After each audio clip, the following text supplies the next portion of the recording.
उसका कारण सरोवर शिव महापुराण की कथा किसने सुनी है? जो टीवी पे बातचीत थी, ऑनलाइन आई थी, सुनी है आप लोगों ने? सरोवर शिव महापुराण की मानसरोवर शिव पुराण,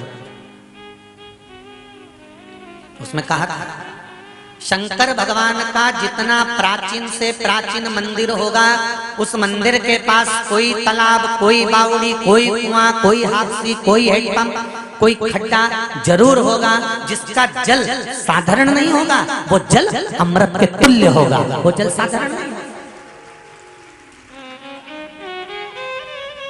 और काशी मंदिर की सबसे बड़ी मूलता थी ज्ञान वापी, और वो ज्ञान वापी दूसरों के पास में थी, काशी मंदिर के पास में नहीं थी। वो ज्ञान वापी दूसरी जगह चली गई थी, उसमें मंदिर नहीं था, मंदिर को उन्होंने रख लिया था। वो तो धन्यवाद देता हूं आदरणीय मोदी जी को, जिन्होंने उस ज्ञान वापी को वापिस काशी के मंदिर में लाकर रख दिया, वापिस काशी के मंदिर में लाकर रख दिया उस ज्ञान वापी को। पर हम जिस भूमि पर रहते हैं, जहां हम निवास करते हैं, ऐसे कई शंकर जी के पुरातत्व मंदिर हैं, जिनके पास में बड़े बड़े कई सरोवर होंगे, कई कुंड होंगे, कई बावड़ी होंगे, कई तालाब होंगे, कई नदियां होंगी, और उसकी देखरेख संसार में जहां तुम निवास कर रहे हो उस व्यक्ति को करना चाहिए, उस व्यक्ति को रखना चाहिए। और अगर मैं मानता हूं रतलाम में भी कई मंदिर हैं, आदरणीय कलेक्टर महोदय जी से जब बात हुई थी, लगभग 290 मंदिर का संचालन आपके नगर के कलेक्टर महोदय कर रहे हैं, उसके लिए बड़ी प्रशंसा का विषय है। कई मंदिर जहां पर टूट फूट हो गई, देख रेख नहीं है, वहां का सारा संचालन प्रशासन कर रहा है, प्रशासन उसको देख धन्यवाद है बहुत बहुत। पर एक चीज का दुख भी है, और मेरी थोड़ी आदत बुरी है, कहने में पीछे नहीं है।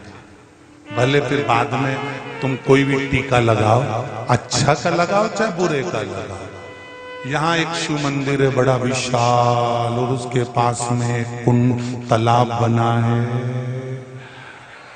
अमृत तालाब, और उसकी हालत ऐसी हो रही, बाप रे बाप।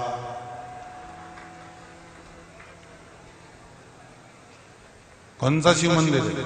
अब तो बोल दो, गढ़ कैलाश, और उसके पास में तालाब जिसका पानी अमृत है, रतलाम के।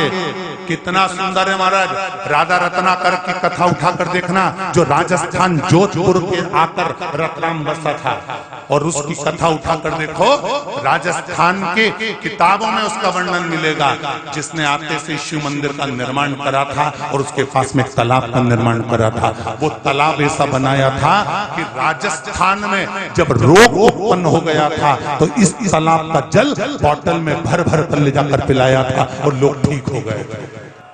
तो क्या होगा रे तेरा कालिया, जरा विचार तो करो।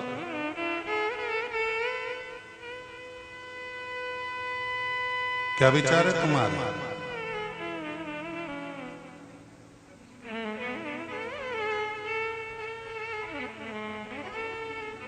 अगली बार जब रतलाम आऊं तो तालाब को देखूं तो मेरा भी मन करे कि इसका पानी पी के मैं भी अमर हो जाऊं, तो आनंद। ये हमारी धरोहर, उस धरोहर को हमें, और ये सब काम प्रशासन का ही नहीं होता कि प्रशासन ही इसको करेगा। फिर तुम क्या करोगे? लड्डू खाओगे कि सत्तू? थोड़ा कर्म तुम्हारा भी है, जागना, अपने कलम के माध्यम से, अपने आनंद के माध्यम से लोगों को जगाना, और उस तालाब की सुंदरता को और चार चौगुना बढ़ा देना, कि लोग आए और गढ़ कैलाश का जब दर्शन करें तो वहां मेरे तालाब का भी दर्शन कर कर जीवन को सुखी बनाना, आनंदित। ये अपना भी फर्ज है, केवल शासन और प्रशासन नहीं। कोई कचरा डाले, साफ मना करो, कचरा क्यों डाल रहे हो? कोई गंदा पानी आ रहा है, ये कहां से आ रहा है? मुंह मोड़ दो उसका तुरंत। जिस घर में से आ रहा है वहीं नाली में फिट, उधर वापस रिटर्न। ये कैसे आ रहा है? थोड़ा सामान हम सुधरेंगे, जम के बोलो जरा, युग सुधरेगा, हम बदलेंगे। कब बदलोगे?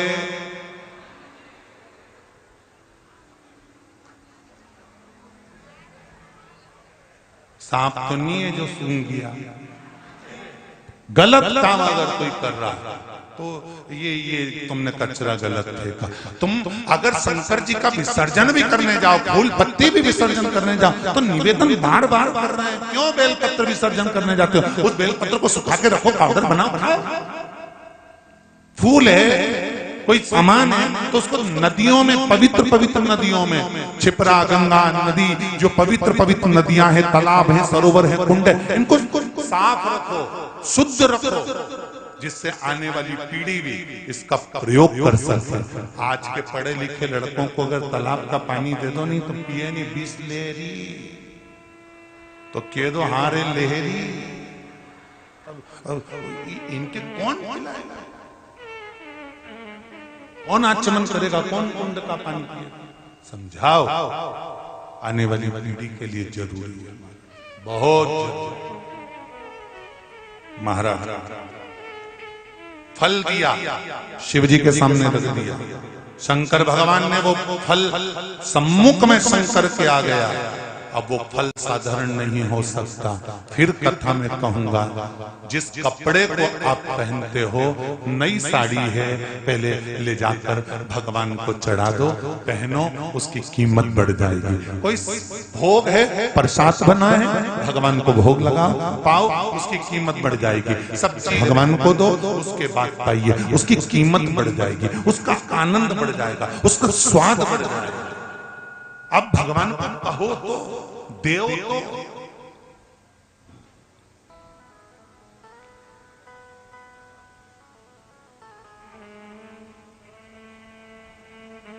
पैसे कमा कर लेकर आओ, सबसे पहले भगवान को दो। हम ये नहीं कह रहे कि तुम मैं छोड़ दो, पहले भगवान को समर्पित करो। प्रभु ये आपकी कृपा से आया है, लीजिए, इसको प्रसाद कर दीजिए। जितने दिन ये लक्ष्मी मेरे घर में रहे, उतने दिन मेरे घर में बेटी बनकर रहे और उद्धार करे मेरा और मेरे जीवन का। लक्ष्मी भी रखो तो उसको समर्पित कर कर। खेत में मकान होता है और चूहे पूरी फसल का नाश कर देते हैं, तो धतूरा और कमल गट्टा हल्दी की गांठ के साथ जमीन में जिस जगह मकान होता है, कमरा होता है, जहां गेहूं भरते हो, चने भरते हैं और चूहे पूरा खोखला कर देते हो, तो वहां उसके आसपास में एक धतूरा, कमल गट्टा और हल्दी की गांठ जैसे खड्डा खोद कर गाड़ दी जाती है, तो चूहा उधर प्रवेश नहीं करता, क्योंकि वहां शंकर का पहरा हो जाता है, गण का पहरा। उसी तरह हम भी तो कुछ अगर समर्पित करेंगे भगवान को, तो हमें प्राप्त होगा। हम शंकर भगवान को दे रहे हैं। आज चांगुड़ा ने वो फल दिया भगवान शंकर को, वो फल की कीमत समझना कि वो फल कहाँ काम आया। वो फल चांगुड़ा ने दिया, चांगुड़ा ने फल उठाया, खा गई, गर्भ ठेर गया। 9 महीना 9 दिन में चांगुड़ा के गर्भ से संतान हो गई, एक पुत्र ने जन्म ले लिया। वो पुत्र इतना विद्वान था, इतना प्रबल था, इतना सुंदर था, जिसका वर्णन नहीं। माँ चांगुड़ा शंकर जी की आराधना करती तो पुत्र भी शंकर की आराधना करता। चांगुड़ा अगर पशुपति व्रत करती, चांगुड़ा सोमवार का व्रत करती, चांगुड़ा अगर कोई व्रत धारण करती तो पुत्र भी सोमवार का व्रत करता। अगर चांगुड़ा शंकर का अभिषेक करती तो पुत्र भी शंकर का अभिषेक करता। चांगुड़ा अगर शिव की आराधना में डूबी रहती तो वो पुत्र भी शिव की आराधना में डूबा रहता। वो जैसा माँ करती है वैसा ही वो पुत्र करता है। और यही होता है, बच्चों को संवारना हमें, कोई दूसरा संवारेगा? तुम्हारे बच्चे अगर बिगड़ेंगे ना, सबसे पहले अगर आनंद आएगा ना, तो दूसरों को ही आनंद आएगा। अच्छा है। और जैसे वो स्वान को, कुत्ता को नहीं कहते छो, ऐसे इसको कहते लगे रहो, बहुत बढ़िया काम कर रहे हो, लगे रहो, बहुत बढ़िया काम कर रहे हो, लगे रहो, छो करते थे। वो तो कहीं का समझदार होगा जो समझाएगा, गलत काम मत समझाने का प्रयास करे। महाराज शंभो शरणे मांगो घड़ी घड़ी, दुख काटो दया करी दर्शन। एक बार देवऋषि नारद निकलकर काशी में पहुंच गए, जहां पर माता पार्वती जी शंकर भगवान के चरण दबा रहे। हमेशा आपने कथा सुनी होगी कि लक्ष्मी जी भगवान विष्णु के चरण दबाती हैं, पर काशी की जो धरा है, काशी की जो भूमि है, ये अविमुक्त भूमि है, जहां पर माता पार्वती शंकर भगवान के चरण दबा रही थी। चरण हमेशा माता लक्ष्मी भगवान नारायण के चरण दबाती है, पर काशी की धरा पर अविमुक्त नगरी में, जहां भगवान शंकर अड़भंग बनकर बैठे हुए,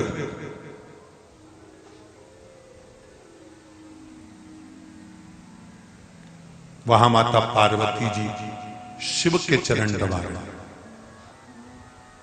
ऋषि नारद जी पहुंचे, पार्वती जी खड़ी होकर निवेदन करी देवऋषि नारद से, नारद जी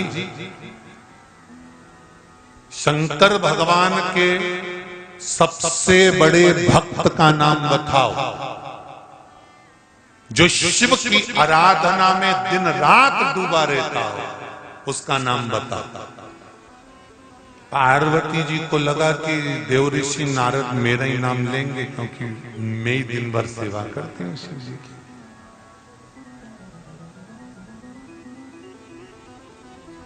रोज मंदिर जाने से कोई भक्त नहीं बन जाता, ठीक है?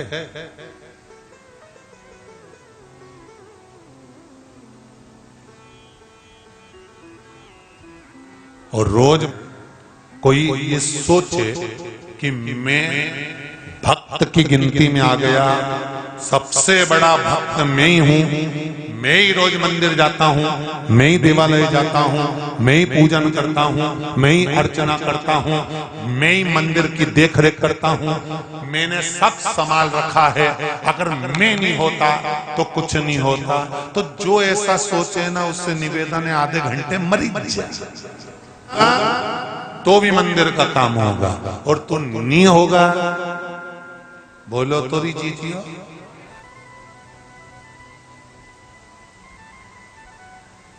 कथा पाटीदार जी करा रहे हैं क्या? नहीं। कथा सियोर वाला महाराज बाच रिया है क्या? नहीं। कथा कमलाबाई सुन रही क्या? नहीं। भेरू सुन रहा? नहीं। बाचने वाला भी शिव, बचवाने वाला भी शिव, और सुनने वाला भी शिव। तुम्हारी पहचान है। शमशान में पहुंचे कि मुर्दा हो, सही है गलत है? घर तक तुम्हारी पहचान है, लोग कहेंगे कौन मर गया, तो कहे अमर मर गया। तो क्या अमर तो अमर हो गया, फिर काय मर गया? तो क्या बस मर गया, मरा हो तब तुम्हारा नाम है। मरने के बाद जब शमशान में पहुंचे तब केवल मुर्दा है। कितनी भी कंपनी का सामान पहन लो, घड़ी भी HMT की, साबुन पेयर्स का, शूज बाटा था, जितनी कंपनी का है पहन लो, जब मरोगे तब घर के लोग रोते रोते किसी से भी कह देंगे सामान लिया, के पास जाओगे पूछेगा भी नहीं कि नाप क्या है, उसको सब मालूम है, कटाया कपड़ा धरा, लपेट के दे दिया, लपेट दो, तो पूछ तो लो कौन सी कंपनी का है। पूरी जिंदगी कंपनी का माल पहना, ब्रांड का पहना, और मरने के बाद ब्रांड का ही पता नहीं पड़ा कौन सी कंपनी का था।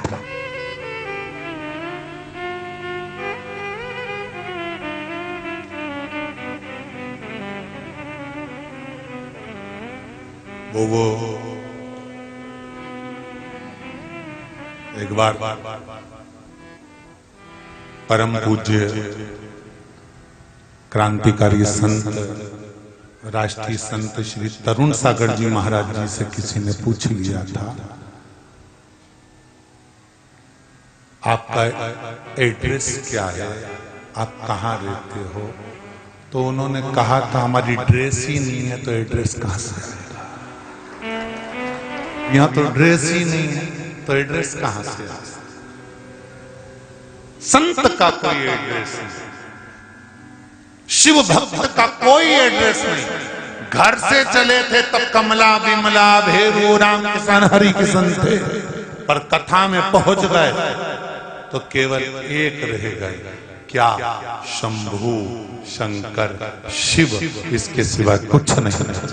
मजा रहा जीने में, भोलेनाथ धड़क रहा, भीतर शिव है, श्वासों में शिव है, धड़कनों में शंकर है, तो फिर क्या लगे, क्या क्या है?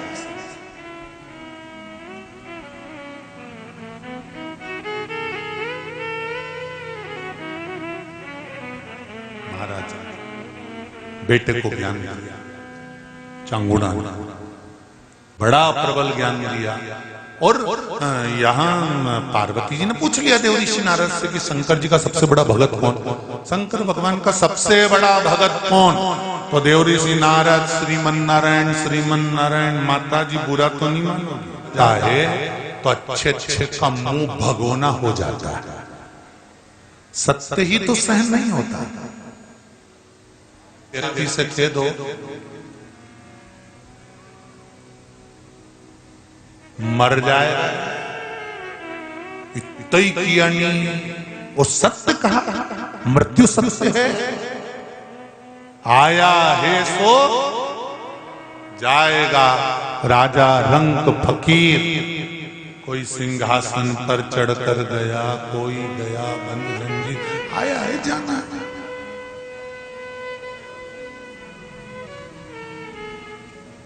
बादाम खाओगे तो भी जाओगे, पार्लर में जाओगे तो भी जाओगे, नहीं जाओगे तो भी जाओगे, कथा सुनोगे तो भी जाओगे, नहीं सुनोगे तो भी लोगों के मन में आ जाता है फिर मरना ही है तो कथा काहे को सुने, नहीं सुनना चाहिए।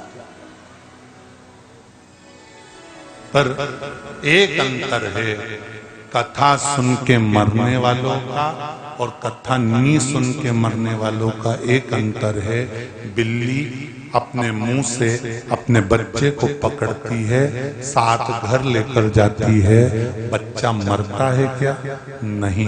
बिल्ली अपने मुख से चूहे को पकड़ती है, चूहा बचता है क्या?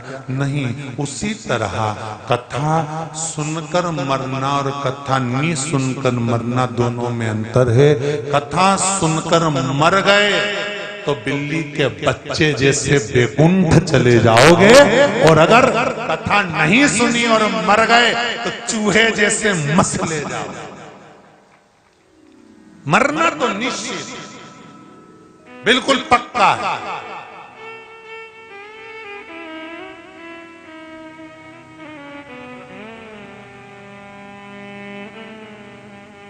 तैयारी करके रखो एकदम पूरी। कथा में आने से पहले जब तुम्हारी तैयारी हो जाती है ना, जल्दी चलो जल्दी चलो, और जल्दी से रोटी बनाओ, उन्हें बर्तन पटका, और जल्दी से छोटी मोटी करके मुंडा पेंसिल से लाइन खींच के डब्बा भर के जो चली, और ये राम रुमाल तो भूली पल देख दुखा के, और फिर और कथा में फिर उसके पास पटली मटली डाल जो तो कदे आई, अभी तो आई आधा घंटा, तो इतनी जल्दी तेरे को आगे जगह मिल गई? अरे वो तो दूसरी बैठी थी, मेरा भजन ही सहन नहीं करा, मेरा पांव धर दिया ऊपर। भगवान तेरा भला करे हो, तूने हमारे लिए जगह रखी हो, तूने मेरे लिए यहाँ जगह रखी, मैं तेरे लिए वहां रखूंगी। मैंने कहा बुरा तो नहीं मानोगी? हाँ तो बोल। नारद जी ने कहा शंकर जी की सबसे बड़ी भक्त है कांति नरेश की धर्म पत्नी चांगुना। चांगुना वो मृत्यु लोक में रहने वाली साधारण सी स्त्री रानी, वो शंकर भगवान की भक्त है, सबसे बड़ी भक्त।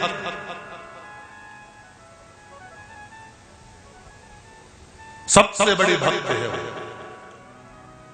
ओहो, पार्वती जी के तो अब रोटी नहीं भाग।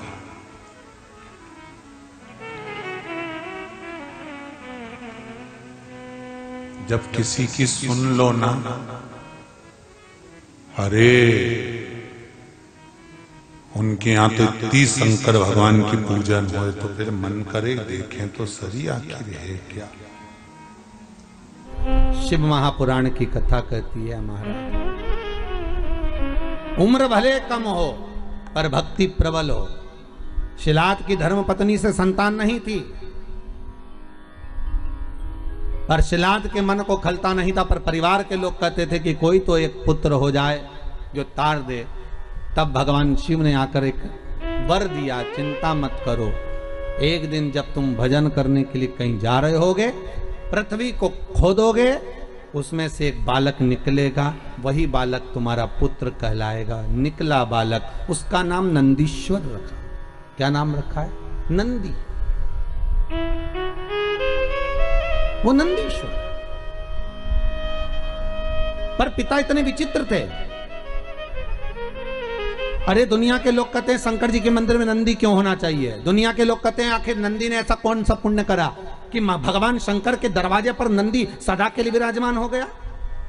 कहते हैं शंकर से ज्यादा आराधना नंदी की भी करेंगे तो उसकी भक्ति प्राप्त होगी। तो नंदीश्वर में ऐसा क्या सुख है? नंदीश्वर क्यों शंकर के मंदिर में इतने सारे गणों में केवल एक नंदी ही क्यों बैठ गया?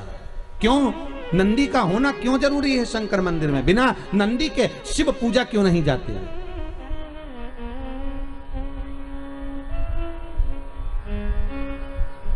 बिना नंदी के शंकर क्यों नहीं पूजाते? उसका कारण केवल इतना है कि पिता ने जब देख लिया 4 साल का बेटा नंदी, उसका भरण पोषण करा, जो जमीन में से प्रकट हुआ था, जो पृथ्वी में से निकला था, उसका पालन पोषण शिलाद ने कर लिया। और शिलाद ने करने के बाद एक दिन शिलाद के यहां पर देवता आ गए, एक मित्र एक वरुण, 2 देव पधारे।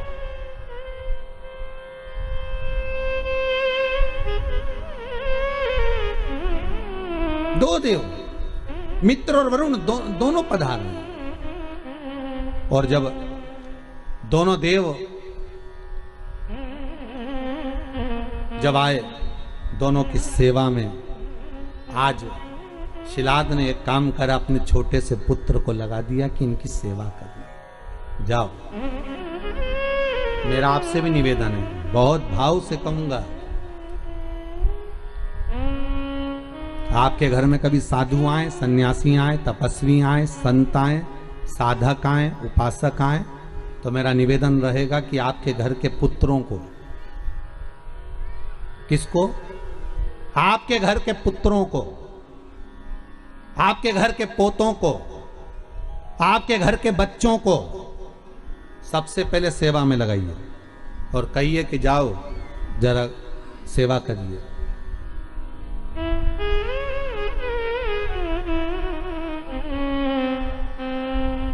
जाओ सेवा में लगो, जरा करो सेवा, करिए।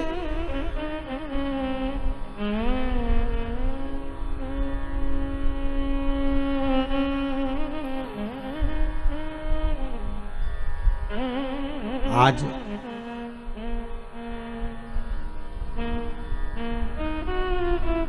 यदि ये यजमान परिवार कथा करा रहे हैं तो इनके बच्चे भी तो देख रहे हैं ना कि हमारे चाचा, हमारे पिताजी, हमारे काका, हमारी काकी, हमारे ताऊ, हमारी दादी सब शिव महापुराण की कथा का पूजन कर रहे हैं, अर्चना कर रहे हैं, भक्ति कर रहे हैं, तो उनके मन में भी तो सेवा का भाव जागेगा।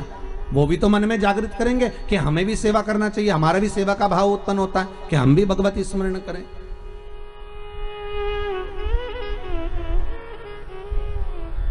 जाओ करो, जरा नमन करो, प्रणाम करो, दंडवत करो, साष्टांग करो, सेवा का भाव जुड़े। और शिलाद ने भेज दिया नंदी को, नंदी जाओ। नंदी कहते पिताजी मेरी उम्र 4 साल की है। पिताजी कहते कोई उम्र नहीं होती सेवा की, जाइए सेवा करो। और सेवा करी, मित्र और वरुण की जब सेवा करी, सेवा करने के बाद इतने खुश हो गए मित्र और वरुण, वापिस देवलोक को जाने लगे। देवलोक को जाते जाते उन्होंने शिलाद को बुलाया, हे शिलाद, हम तुम्हें वर प्रदान करते हैं कि तुम्हारा भगवान की भक्ति तुम्हारे हृदय में सदा विराजमान हो, तुम भगवान की भक्ति में सदा रमे रहो, तुम भगवान का उपास, व्रत, साधना, नियम धारण करते रहो। जाओ, हम तुम्हें आशीर्वाद देते हैं कि तुम्हारी आयु की वृद्धि भी हो। शिलाद की आंखों में आंसू भर गए। सेवा किसने करी? जम के बोलिए, नंदी ने। पानी भरकर कौन लाया? नंदी। पोछा किसने लगाया? नंदी ने।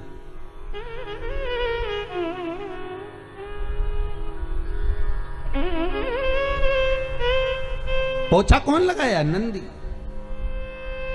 झाड़ू किसने लगाई? नंदी ने।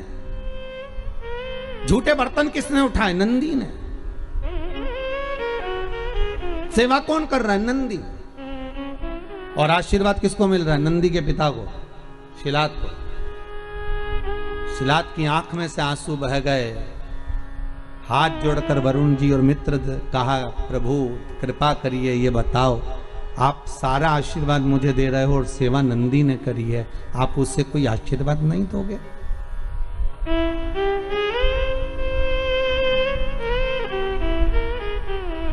आप हमें कोई आशीर्वाद नहीं दोगे? हमारे ये विजय राज जी आज पूजन में बैठे हुए हैं, नाम तो हम ज्यादा जजमानों के जानते नहीं। अभय राज जी है, रामराज जी हैं, सभी भाई लोग। इनकी आदत ऐसी है नेताजी की कि ये हम छत पे भी हैं तो ढूंढ ढूंढा के पांव पड़ने पहुंच ही जाते हैं। ये भी कम नहीं पड़ते, अभय राज जी भी हो। तो ये सब लोग, और एक वो हमारे, हम कहेंगे सारथी जी हमारे हो, उनका नाम भी हम नहीं जानते, बंधु लाना ले जाना करते रहते। तो ये लोग बड़े विचित्र हैं।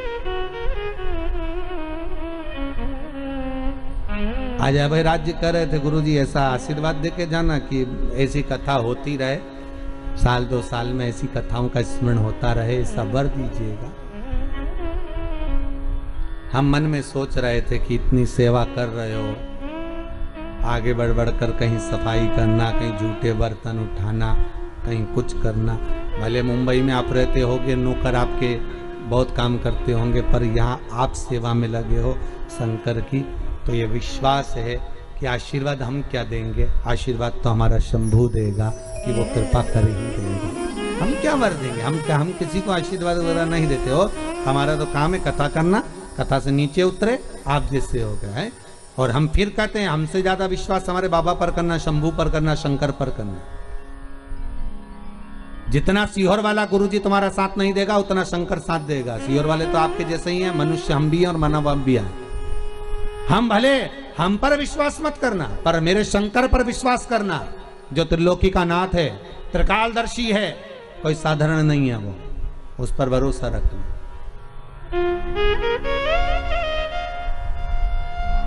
हम क्या दे, वरुण और मित्र आशीर्वाद दे रहे हैं तो शिलात को दे रहे हैं, और शिलात की आंखों से आंसू बह रहा है कि आशीर्वाद मिलना था मेरे पुत्र नंदी को और आशीर्वाद मिल रहा है शिलात को। शिलात कर रहे हैं मुझे वर मत दीजिए, अगर आशीर्वाद देना है तो नंदी को दीजिए।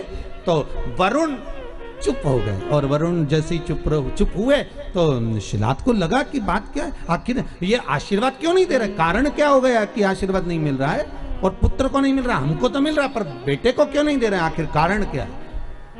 नंदी को कहा शिलाद ने, जाओ बेटा बाहर। नंदी जैसे ही बाहर गए, और बाहर जाते से ही उसी समय पर शिलाद ने वरुण के चरण पकड़कर कहा, ये बताओ कि आपने जिसने सेवा करी उसको आशीर्वाद क्यों नहीं दिया। तो मुख से निकल गया, हमने आशीर्वाद इसलिए नहीं दिया क्योंकि इस नंदी की उम्र कम है, हम इसको आयुष्मान होने का आशीर्वाद कैसे दे सकते हैं, नंदी की आयु कम है। शिलाद ने कहा इसका कोई उपाय। वरुण तो कह दिया कि नंदी की उम्र कम है, पर वरुण के साथ जो मित्र आया था उसने कह दिया उसका एक उपाय है, अगर तुम्हारा पुत्र नंदी शंकर की आराधना में लग जाए, शिव की उपासना में लग जाए, शंकर को रिझाने में लग जाए, दुनिया में एक ही है जो उम्र बढ़ा सकता है। कौन भाई? उम्र बढ़ाने का आशीर्वाद भी वही दे सकता है जिसकी उम्र का ठिकाना नहीं हो। सही है कि गलत है? अरे बोलो तो सही है ना, जिसकी उम्र का ठिकाना ही नहीं वो दे सकता है। तुम्हारे पास में इतना सारा काजू रखा होगा तो आप काजू भर कर दे दोगे, आपके पास में बादाम ढेर सारी रखी होगी तो बादाम भर कर दे दोगे, आपके पास में गुड़ बहुत सारा रखा होगा तो आप दान में गुड़ दे दोगे, आपके पास में चावल ज्यादा होगा तो आप चावल दे दोगे, आपके पास में गेहूं होगा तो गेहूं दे दोगे, आपके पास में कपड़ा होगा तो आप कपड़ा दे दोगे। बोलो सही है कि गलत है? जो चीज आपके पास में होगी वो आप निकाल कर दे दोगे। आपकी जेब में, कई लोगों की जेब में वो रखते हो मलने का और कतरने का, तो वो जो 4-5 लोग मिले तो उसने निकाल के दे दिया, लो साहब पाओ साहब, और जो शौकीन होगा वो उठाकर उसमें मलने बैठ गया, वो भी लगे। तो जो तुम्हारे पास में होगा तुम वो दोगे। अब जिसके पास में जो चीज ज्यादा होगी वो ज्यादा देंगे। अब मित्र कहने लगे कि शंकर की आराधना करो, तो कि शिव जी की आराधना क्यों? तो शिलाद ने पूछा, तो मित्र कहने लगे कारण यह है कि उम्र वही बढ़ा सकता है जिसकी उम्र का ठिकाना ही नहीं है। सारे देवी देवता में एक ही देव है, कौन? जम के बोलिए, देव अधिदेव महादेव, जिनकी उम्र का ठिकाना नहीं है। अब ईमानदारी से बोलो, 51 शादी तो पहले कर चुके। पार्वती के साथ जो शंकर जी की शादी हुई है वो 52 नंबर की, 52 नंबर की। अब 52 भी जिसकी शादी हुई हो तो उम्र कितनी होगी जरा हिसाब लगा लो रे भाई।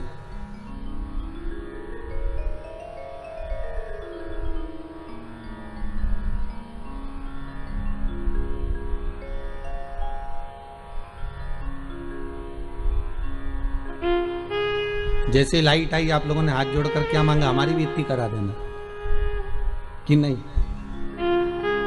52 शिव की।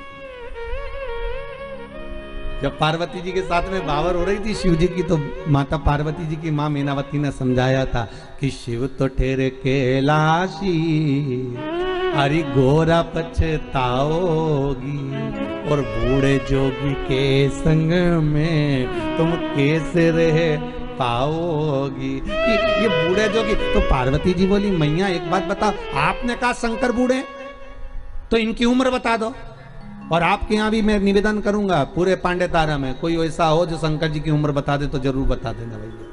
किसी को मालूम हो कि शंकर की उम्र कितनी थी? है शंकर की उम्र कितनी है? किसी को नहीं मालूम। तलातल रसातल, अरे भगवान विष्णु भगवान ब्रह्मा के ही कई अवतार हो गए, पर शंकर वही की वही रह गए, शिव वही की वही है। जानना कठिन है महाराज। अरे मेरे भोले बाबा को अनाड़ी मत समझो, मेरे भोले बाबा को अनाड़ी मत समझो, मेरे